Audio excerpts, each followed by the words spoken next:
Welcome to Office Hours. My name is Mark Stepp. I'm the Chief Innovation Officer here at Realvolve, and excited about sharing with you guys the newest in a feature within Realvolve that, again, I think will make a huge impact on what you guys can do with Realvolve and workflows in particular. It's about webhooks. And if you're not familiar with what a webhook is, let me explain what a webhook is in plain English. A webhook is nothing more than a web address, a URL, like a website address that you can push or send information to. And it might look something like this. And this is a Zapier webhook, but there's lots of companies, lots of applications that can utilize webhooks in a multitude of ways.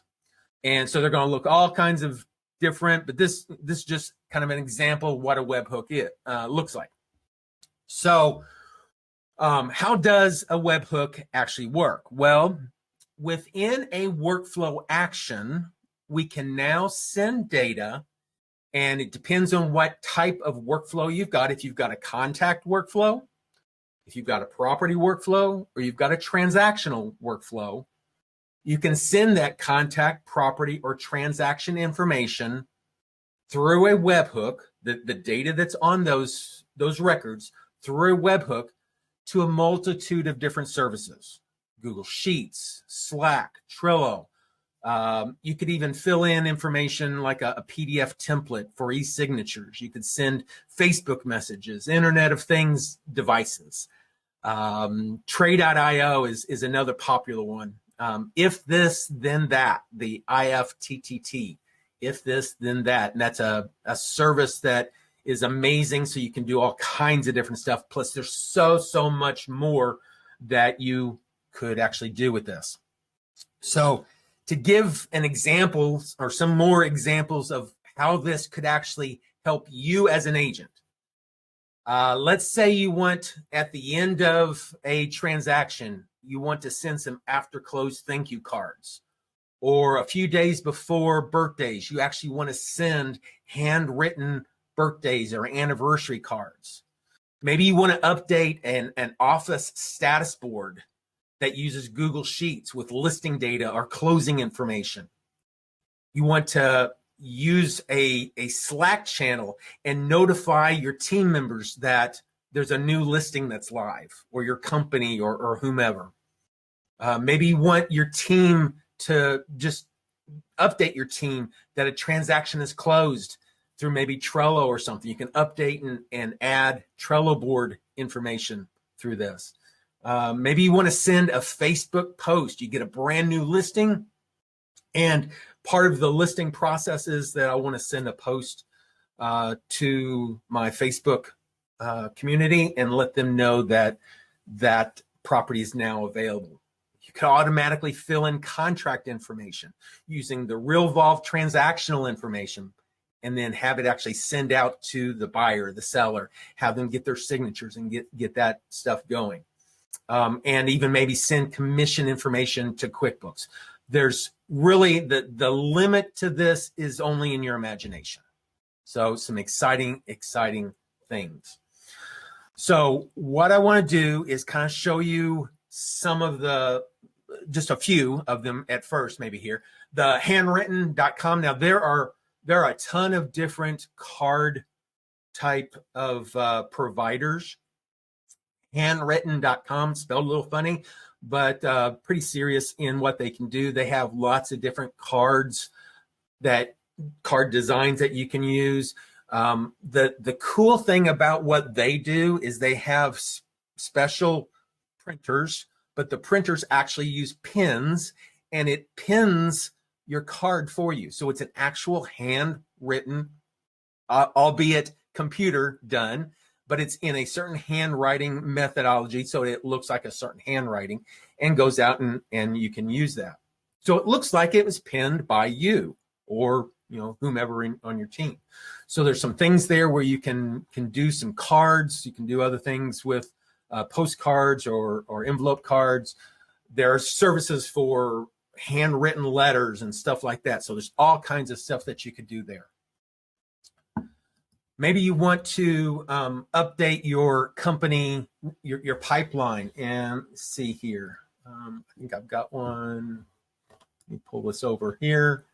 So here's an example of one where on a regular basis, you could come in here and just update record information within Realvolve, send it here. It can update certain information based off of maybe the MLS number, and then show a status of this on here. Maybe you're using some kind of service like Clipfolio or something like that, where it reads the data from a spreadsheet and updates your boards, and you're showing this up on the TV in your office. Some amazing, capabilities of updating and doing the information there.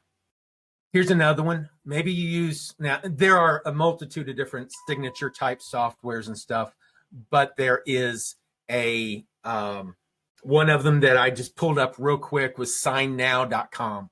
I created a quick and simple Google Doc file that was just my simple contracting. You can make it as simple or complex as you want, and then turn it into a PDF, upload the PDF, fill in some fields, and you send that information from a transaction to that PDF and automatically fill in the information. It could automatically send that information then to the buyer, the seller, if you wanted to, or it just creates the template and then you can fill in the rest of the information and go on your way. So and I know there's lots of other services out there that do this type of stuff, but it's there now for the picking within Realvolve. So what we want to do is kind of see how you actually set up a webhook in Realvolve as part of the action. And it's available to you right now. If you go into any of your activities, you're going to see a brand new section in your actions. If you go into actions, you go to send. In this case, I created a action called send card. And in that send card action, you can just minimize the other ones if you want. In this case, I did, and maximize the webhook section. This is a brand new section. And you're going to put in that webhook URL. Now, where's that webhook URL come from? You actually have to get that from the service that you're going to be interfacing with. Now, what I'm going to do is show you how to do it from within Zapier. Zapier, I love Zapier. Everybody knows I love Zapier. And Zapier has an amazing capability of interacting with lots of different services. The webhook URL is a premium service from Zapier. So you do have to have, instead of the free version, you do have to have a paid version of Zapier in order to use this. It's not the free version, but there are free ones out there for different things. So just to let you know that there are other options there. But so what I'm going to do is the first thing that we have to know whenever we're setting this up is we have to create this or paste in this webhook URL. Okay. And what we're going to do is go to this next slide here. So what you can do is go to Zapier, go to whatever service. In this case, I went to Zapier and I said, okay, I want to create my own workflow. And we're going to have some of these recipes available for you guys so that you can just kind of go to them, click on them, and it'll kind of fill everything in for you as well. In this case, it is a matter of using the webhook by Zapier is the application within Zapier. And we're going to hook up Handwritten, which is the handwritten cards, their Zap with that. What happens is, when this happens, this is the trigger whenever I get a catch hook, which means something has sent information to this webhook URL, this mythical URL at this point. I want to send a card. So as soon as I get this webhook, I want to send a card. Okay. So you fill in these choices within Zapier and you click on try it. What it will then do is give you let me just kind of enlarge this a little bit so you can actually see it a little bit better. It's going to give you a screen where you're going to see this custom webhook URL, and it's going to give you this URL, this website looking link. And all you got to do is click on the copy button. Once you copy that, then you're going to paste that into our webhook field in Realvolve. So we're going to go back, just go back into that first screen here. So then you take that and you paste that into that webhook URL field. And then click on save. That's all you do. You add that action, you open the webhooks section, you add the URL, you click on save. Once you click on save, that's it. I mean, it's cool. It's ready to send data, but you have to configure it on the other end. But one thing that you do have to do is you actually have to send some sample data to Zapier. So you're going to want to start the workflow on whatever you're doing. If it's a contact, you're going to start a contact workflow that has this. If it's a property or transaction workflow, start a property or transaction workflow with this.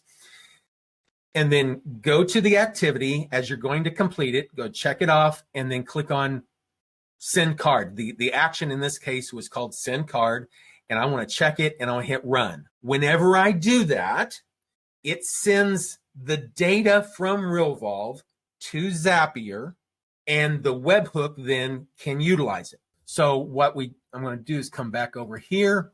Once we've copied that, we hit continue on this.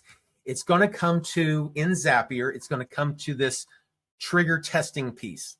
Now that we've completed the activity, we ran that action, and we go to test that trigger, it's going to come up with data. All this data that's available. Now, what I did was, there's a link, and I'm going to make these slides available to everybody. You can click on this link right here, and it's going to give you the list of all the fields that are available. So is the contact active? All the contact address information, birthday information, category, are they A, B, C, D, whatever, the client types, all of this information, birthday information, last call information, all of this information, who was it referred by, who did you refer to? Any of this information now can be used on whatever service that you're sending it to. If you're sending it to a spreadsheet, any of this data can go into the spreadsheet. Now, down here at the bottom, we've got the information for the contact fields that are available, all the property fields that are available, and there's just a ton of property fields, including all the party members. So if you property people tab, and then the party member type, is it the seller, the buyer, the listing, the selling agent, the buyer's agent, all that, and then first name, email, mailing name, all the different types of fields that you might use there. This is kind of our first round. We're going to be adding additional fields to the system, but they're all here for you to kind of pick and choose from.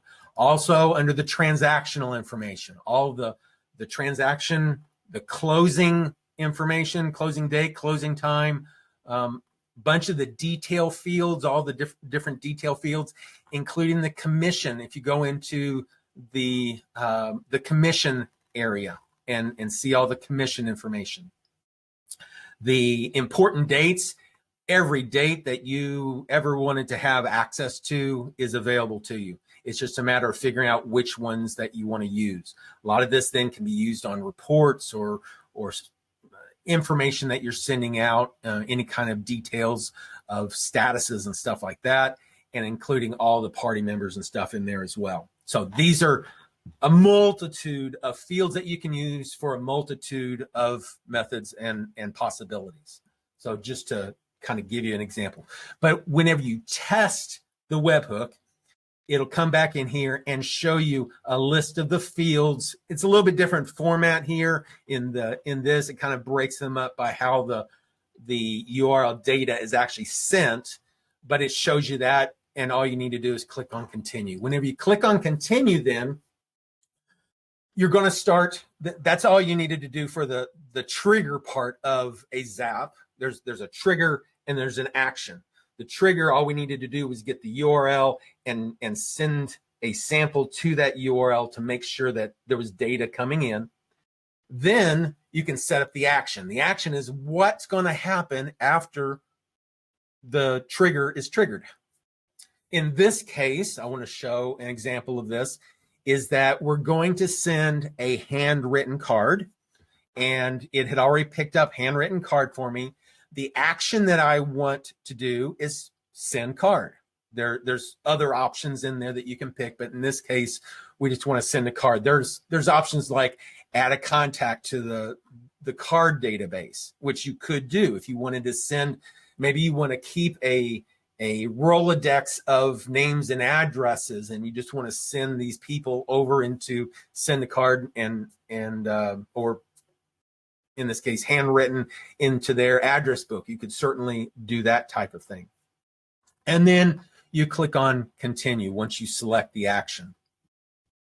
Once we have the action in handwritten cards, the next step, and it may not be this for other services, but for handwritten, it wants to know which account am I pulling this from. So obviously I have my account. You're going to put in your account, select it from the list. If you don't have an account with them, set up an account and then activate that account so you can create that new account in there, and then click on continue. And then it's a matter of going through and adding in all the different fields of information that you've got. So there, at the top of this particular list of things, there's also a section for the sender information. So you're just going to put in your information in there, no big deal. But for the recipient who is going to receive this card, you're going to put in the first name, the last name, the address, and there's other options on there. Go on down the list a little bit. There's a field in there for the message that you want to put on the card. In this case, we actually can type in the message, happy birthday, and then whose ever name that you're sending this card to. Just wanted to let you know we were thinking about you, hoping that you have a wonderful birthday. You know, whatever message you want to put in there. I do recommend that you change it annually. This might be one of those things where every year you have a reminder as part of your annual workflow to, you know, update your actions within Zapier. And then there's a sign off, kind of the signature area on this, allowing you to kind of close off the note and how you want it signed. So you can put all that information in there. Once that information is available, whenever you click on the next button, it will show you kind of a summary of the information.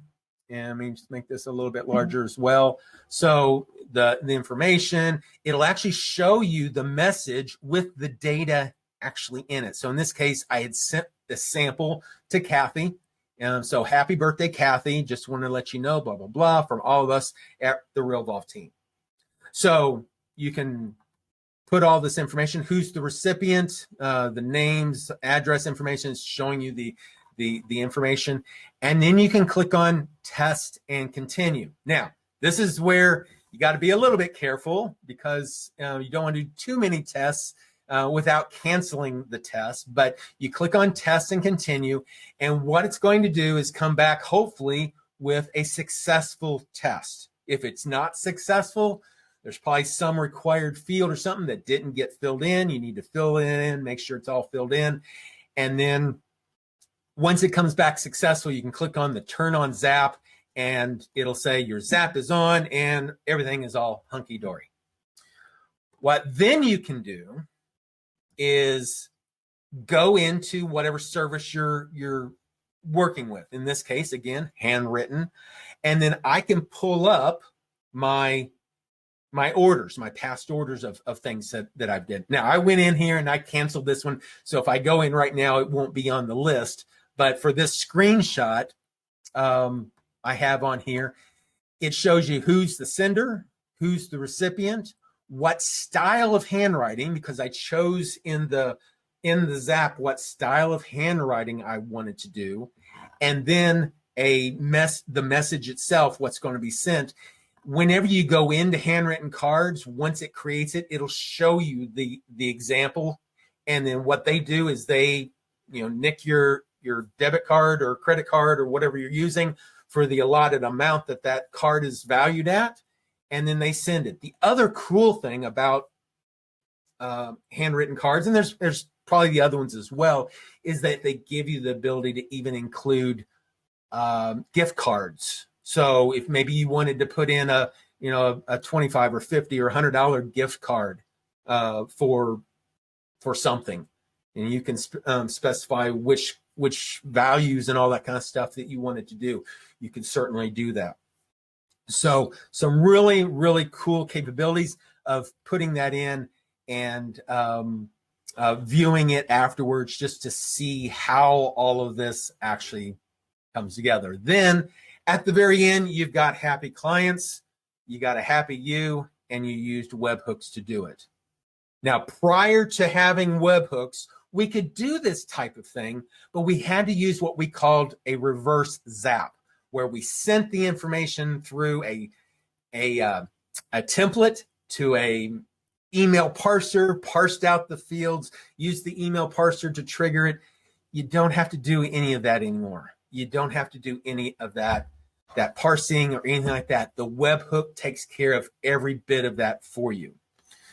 So now what I wanted to do is just kind of open it up to questions. This is going to be a shorter office hours for this particular feature. I just wanted to open it up to questions and answers, hopefully about the webhook, about possibilities, and even if we would maybe give some uses that you can think of. If there's anything that you personally think that you might be able to use, maybe we can kind of work through and see if they have different options. One of the things that I did, so I was so excited about this, during our testing phase, I went through and I also set up the if this then that, the IFTTT feature, which is a whole nother service, whole nother capabilities. But we have a lot of devices in our house that are smart devices, IoTs, Internet of Things. We've got switches, we've got plugins, we've got light bulbs, we've got some Ring security type stuff. We got lots of different of things in our house that can do different things. What I wanted to do was think about, well, how could this potentially be used? And this is really kind of going out into the ether and trying to figure out kind of the most bizarre possibilities. But the fact that it is a bizarre possibility is what makes it so cool, is that maybe you know that somebody is going to show a property. Let's just say show a property. And maybe that property, whether it's occupied or not, you would have to have an internet connection of some sort in the house, obviously, so that the Internet of Things could actually be connected. But what if once you do the showing or open house or whatever, that you wanted to make sure at the very end of the day that maybe the security was turned on, make sure that everything was turned on after they left. Now you can have an action within a workflow that says turn on security, and then it hit a webhook URL that automatically turns on the security. How cool would that be? What I did was I said, well, I just want to turn on a light. Maybe you've got a showing that's going to happen. Maybe it's on the later side of the day, and you want to make sure the lights are turned on. You could, if you've got these plugs in the house, be able to turn on and turn off the plugs within the house. Now that's bizarre. I get it. But the fact that you can actually do it now from a workflow is what's so cool to me. So Any questions? I want to open this up to questions to everybody, and kind of go through this. Will this program work like send out cards? I believe send out cards has a Zap. And let me just come over here. Let's do cards. Yeah, send out cards. Looks like they have a Zap.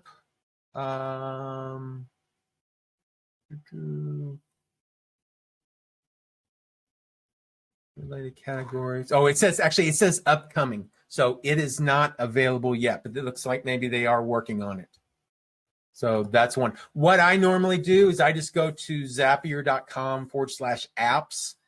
This is where it's going to show you all of the different types of apps that Zapier has. Now, send out cards may have their own webhook capabilities, or there might be some other service besides Zapier. There are other companies similar to Zapier, like Tray.io and if this then that. They may even have something like that, where you can do a search. But pretty much anything that has an action, Slack, again, maybe you have it set up so that whenever a new listing comes in, it automatically sends a message through your Slack channel to your teams, just letting you know the address and maybe an open house that's happening during a certain day or time, and you want to make sure everybody knows about it in your team. Putting that type of information out on certain channels instead of blasting it out to everybody's cell phone, which you can still do as well. But maybe you just want to put it into a Slack notification or a Trello board of some sort. You can certainly do that. Maybe you want to send some data to MailChimp. Maybe it's you get to a point where you just want to send that data. Now, we can do that in other ways, but very easily be able to, maybe you're going through a process. A great example of this might be during the listing process, and you want to be able to put certain people on the list in MailChimp to receive information, and based off of the party members or something that's in that list, and be able to send it. You might be able to do something like that.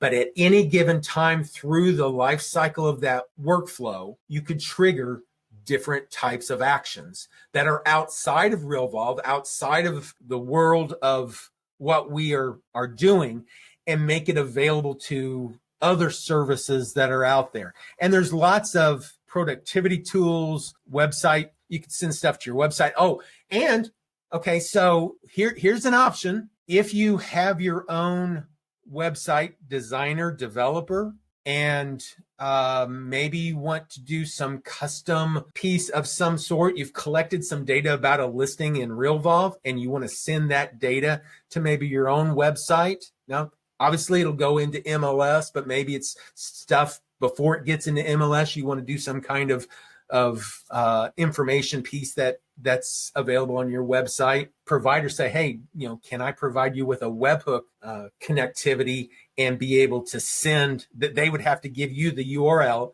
and be able to send that property information, and then they could create the page based off of the data that's in Realvolve from that. So there are just all kinds of possibilities. There's Internet of Things here, the different devices that's available for things, turning on different things, turning off different things, printing. There's lots of different possibilities. I think there was things.io, automatically send handwritten cards. Click to Mail. I'm not sure how I've heard of them, but I don't know how what they do. But there's lots of different possibilities there. The communication side, you could even send outside of the Realvolve or your own personal website, be able to send SMS, make phone calls, that type of thing straight from within a Zap. What if? Here's another what if. What if you had a pre-recorded message on one of the services, and you just wanted to send that pre-recorded message by phone to somebody that is a brand new lead? Bam, Hey, just wanted to let you know I was got your information. I'll be sending you information via email in just a little bit. Let me know if you need anything from me. You know, very generic, doesn't have their name or anything in it, but you sent them the phone number of the person that needed to get called, and the message gets sent. How cool would that be? Any other questions? This is definitely a big deal for you guys. I know might sound a little overwhelming at times, but it's really, really super simple. It's just a matter of sending data at any point through that workflow life cycle, from the start to the end. You want it to do something, you can now do it outside of Realvolve.